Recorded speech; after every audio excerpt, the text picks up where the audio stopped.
With this schedule, USC may just go 5-7 again. Mark Rogers TV, the voice of college football, with USC's schedule analysis next.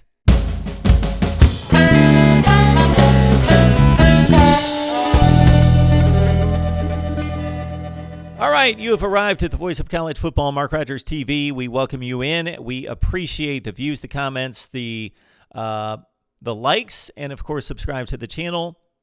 If you have yet to discover what we do here, 8,000 plus videos. We talk college football each and every day. Best discussion, debate, and analysis you will find anywhere online. So lock it in right here. Get ready for 2019. And we are ranking the schedules as we do each and every offseason from 70 all the way up to number 1, all the Power 5 schedules. We're in the final 3 right now, folks, with USC at number 3. All right. Why? Look at this stretch of games to start the season. USC could play decent football and start 0-6. If they played pretty good football, they should at least start 2-4. They've got Fresno State to start the season. Of course, Fresno State, one of the top teams out of the Mountain West Conference, won the conference, beat Arizona State in a bowl game last year. So that's August 31st at the Coliseum. Fresno State, the Bulldogs, come to town to take on USC. Then the traditional date against Stanford on the second week of the season, that one at home as well. Then USC travels to BYU. So BYU inferior to USC talent-wise, but the game on the road in Provo should be a difficult one for the Trojans, September 14th.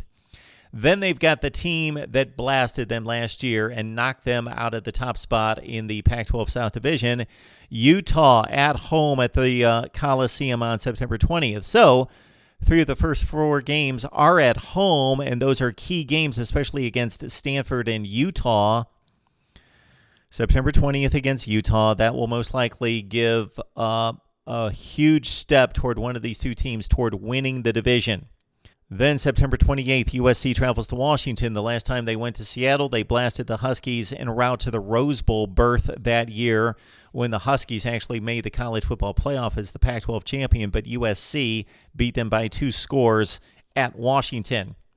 Then finally an open date that is much deserved after Fresno State, Stanford, BYU, Utah, and Washington with a bye week to prepare for a trip to Notre Dame, who has had the best of USC in recent years. They won the game at the Coliseum last year. They totally annihilated Sam Darnold and company 2 years ago in South Bend, and USC goes back to Indiana to take on the Irish on October 12th. Then it's back to Pac-12 play to finish off the schedule against Arizona on October 19th, a trip to Colorado on October 25th. Tough game against Oregon at the Coliseum, and a team that a lot of people like to make it all the way through the Pac-12 and to the college football playoff, the Ducks and the Trojans, November 2nd at the Coliseum. Then at Arizona State, at Cal, and wrapping up November 23rd against UCLA a week earlier. So actually that's USC's second home date, or open date, I should say, because of the scheduling and the way the calendar reads and lays out this year. Everybody gets 2 bye weeks.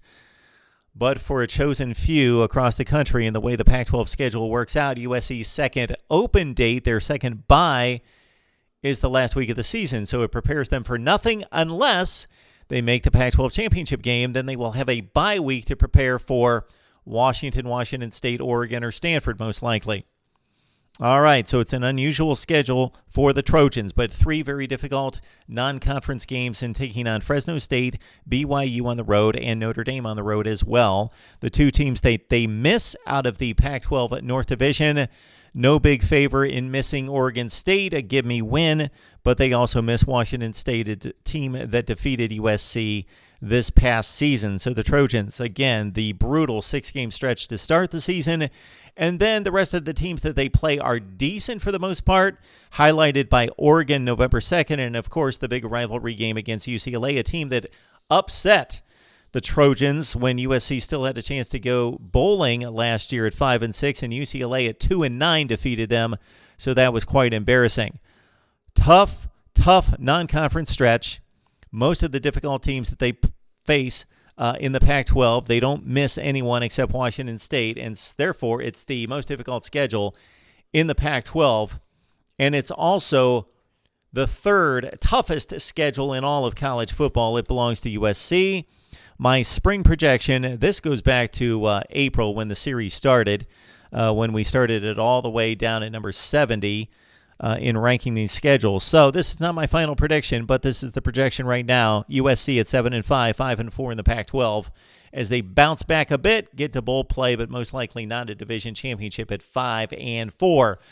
Would love to get your record on USC football and Clay Helton as he stays on the hot seat for now heading into 2019. Leave your comments below, and we'll be back with schedule number 2 right here at Mark Rogers TV, the voice of college football.